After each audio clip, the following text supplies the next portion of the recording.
So with that, Jerome, Trevor, and Quentin have already started their conversation about economic development. So we're going to throw the camera to you guys so we can all be privy to it. So thank you all for being here. Okay, thank you very much. So with me, we have Trevor Lauer from DTE Energy and Quentin Messer from the MEDC. We were just sort of strategizing a game plan for what we're going to be talking about. And I'm going to mess up the game plan right away, all right? Because on my way up today, I was listening to the radio. I do that from time to time. And there's this effort to get consumers' energy to keep a coal-fired power plant open. So since you're here, I just wanted to ask you about that really quickly, what you think about that, how you react to that. I know it's not you, but how do you think about that? Yeah, well, I guess I'll give a couple things. First, it's a great question for Garrick from Consumers Energy. I know. So I got to start there. Look, we don't know where it'll end. We've heard the president say that they want to try to keep coal-fired power plants open. At DTE, we still run one coal-fired power plant. It has 4 units. We've committed to shutting 2 of those units down in 2028 and 2 of those units down in 2032, and that's still our plan right now. Okay, so I take it then, and I won't linger here, but you're not worried about energy production for this summer? No, I'm not worried about energy production for this summer, but one of the topics that we're going to talk about with Q is economic development. And with some of the big loads that want to come to Michigan, having power ready is one of the most important factors we have. So having base load power where you can serve these customers is going to be extremely important, and we see these large loads starting to migrate to states in the United States where they have large base load power plants operating. Now, as someone who is up here and has questions on a piece of paper, I'm not really into the whole thing about data centers. I know that they take a lot of power. Why don't you run through for me, why do they take so much power? And then I'm going to come back to you and ask you about meeting those needs. Well, at a very high level, I'm not going to get into the technology, but I'll say maybe 3 things. The reason why data centers are so critically important, and I'm grateful for DTE's work on this, is because it's vitally important that we remain in the game in order to make sure that we have the most advanced technologies available to us in Michigan. The legislature and the governor signed it was data center legislation that was passed at the end of last session.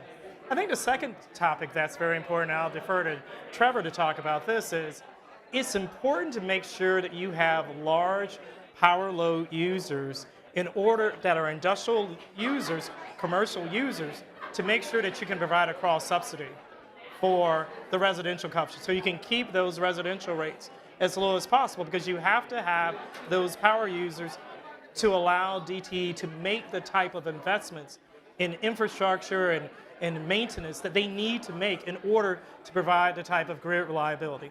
And I think the final topic is, it's important to make sure that globally people understand that Michigan is a state that remains at the cutting edge of innovation. And I think as we look at federal industrial policy, that increasingly is focused on artificial intelligence, data centers, the use of data. We need to make sure that we are competitive with that, because our federal tax dollars, the dollars we pay, are going to go into that, and we want to make sure that Michigan gets an outsized share of that. Okay. So make it plain for me, how much additional energy do these data centers use, and what are you going to do to meet that need? So 2 questions, let me unpack it. First, wait, would you unpack it for me, please? I'll unpack it for Thank you. you. So the first question you ask is, how much power do they use? So I'll give an example. DTE, on the hottest day, our customers use around 11 gigawatts of power. Gigawatts a big term, that's a lot of power. An average data center complex is a gigawatt of power. So if you think about that in terms, one of these complexes is the size of 1/10 of our overall electric company load. Now, how do we serve the load, which is your second question? Well, there's a couple things that we have as an advantage at DTE. One, we're long power today, so we have excess power that we sell into different markets that our customers don't use every day. We also just built the last natural gas-fired power plant in the state, Blue Water Energy Center, and then we are actively building renewables and energy storage inside of the state today. So we have a really good way to serve the, I'm trying to think of the right word. We have a really good way to serve the customers. We just need to keep generating power, constructing more, but most importantly, we've got to work with Quentin and the team to attract the data centers to our state. Well, you know, you're doing my work for me. What do you have to do to attract those data centers other than say, we've got power that you need? What are you doing to entice them to come here and not to Indiana or Minnesota or the other places that they're going? Yeah, it's a great question. I think there are three things we have to do. Is one, we need to make sure that we have sites, because one of the things that's critically important for data centers is speed to market. There is such a premium on the ability for them to get up and running, and so you need to have sites that are flat, boring. You already know to define wetlands or anything else that could complicate construction. That's one. Two, you need to have communities that want to have these type of projects in their community, because they are large, they take up prime real estate. Once you locate a data center, you're not going to be able to locate an advanced manufacturing facility or anything else on top of it. So we really have, working with DTE and others, really want to make sure that we have tailored solutions, or make sure that we are developing community responsive plans, because not every community wants a data center. Some people would rather have advanced manufacturing, so we want to make sure we optimize for each community. And I think the final thing is we need to make sure that we have the water and wastewater infrastructure that can also support the power. So in summary, we need to make sure that we understand holistically what's required for the site. In addition to power, you've got to have the land, and you also have to have water and wastewater. All those essentials that essentially allow it to be a plug and play in a very competitive environment. So let me flip it for just a minute. Why wouldn't I want a data center if I wasn't all that interested in advanced manufacturing? But I'm thinking of, you know, folks I know around the state. Why wouldn't I want a data center? Well, I think that communities have their own character. And, you know, you have a lot of times these sites are on, you know, agricultural lands. And you may have communities that say, hey, look, we've been farming for 6, 7, 8 generations, and we want to keep this land agriculturally based. Some people may have questions about the aesthetic, or some people may think of other reasons for optimal use for that particular land. I think that what we have discovered, what I've learned over the last almost 4 years, is that we need to ensure, and I think we're doing that, that's part of the Make It in Michigan strategy, focus on cultivating people, revitalizing places, and competing for and winning projects, is that that's going to look different across 83 counties on 2 of the most beautiful peninsulas in the world. So I'm going to guess, given that you're here talking to me about this subject, that you like the idea of data centers coming to Michigan. Why is that? Well, first I want to go back to what Q said, because I thought he knocked it out of the park on his answer. Look, we can get data centers here, but we need communities that want to host the data centers. And that's not for everybody. The data centers also, there's table stakes, right? We had to have the sales and use tax legislation. The legislature and the governor did a great job getting that done. The second thing that you have to have is power. We have that at DTE. The third is you need sites that run underneath transmission lines. So we work really closely with our partners from ITC Transmission that are here also on siting those. So why is it good for the state? I'd say there's 3 reasons why it's good for the state.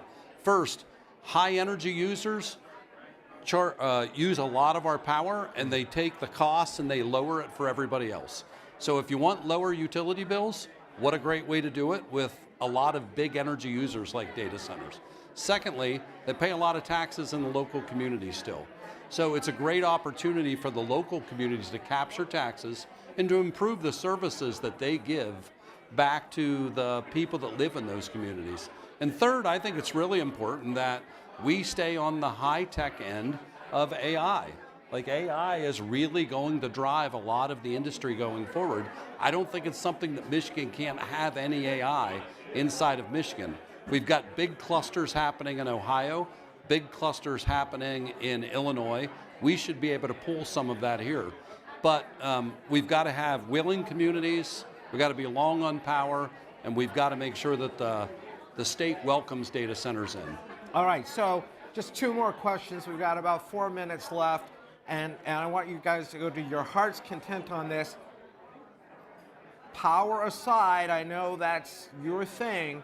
Are we ready? Do we have what we need to entice these data centers to come here? I mean, I'm presuming we've got certain communities that say, yeah, we want that, but Right. do we have the educated workforce?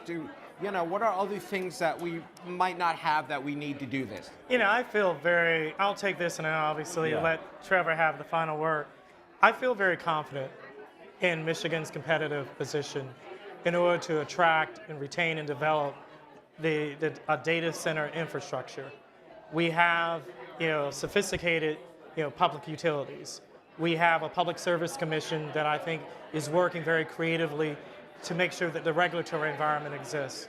We also have a set of communities that have said and raised their hands and says, hey, we would like to have these type of data center opportunities.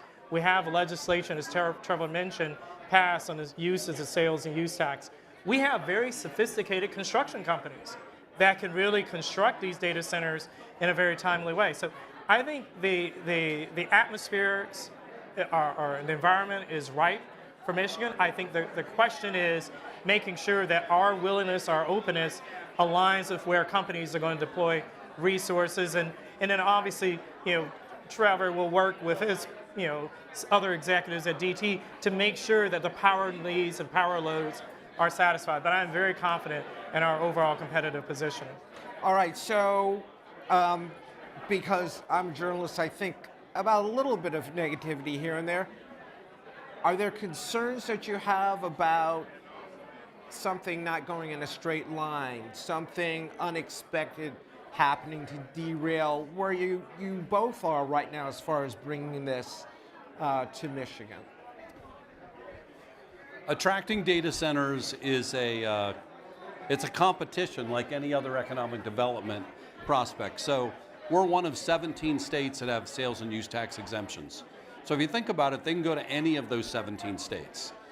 Attracting that first one to come to Michigan so that they understand how it'll be when they get here, what's the regulation, what's it like working with Eagle, what support will they get with you fill in the agency, making sure that they can get the zoning changes they need to make. Most of this will be agricultural to industrial land, and you're talking about 500 to 1,000 acres a shot. There's not going to be a lot of these big campuses, but we've got to get the first one here. These are the richest companies in the history of the world. They don't need incentives like other companies, so they're not asking the state to give them a large incentive package. What they're asking Michigan to do is, 1, make sure you have power, and 2, help us do the zoning and the siting we need to do when we get there. That's really their ask. I see no reason why we can't be successful. 1 minute left. Environmental concerns because they also use a good deal of water. Yeah, an average golf course uses more water than a data center does. There's a lot of hype around data centers. What I'd tell everybody is take a step back, understand the facts. The facts are, you don't really know what they look like. They don't use a lot of water. They're going to put a bunch of trees up so you don't really see it anyways from the road. All they're going to do is produce a lot of taxes for your community, and they're going to provide a lot of jobs for people. We've got great skilled labor here in Michigan that can build these campuses for them. I just see it as a win-win-win for everybody. All right. Trevor Lauer, Quentin Messer, thank you very much for your time today. Thank you, sir. Appreciate it. Nice job. All right. Thank you.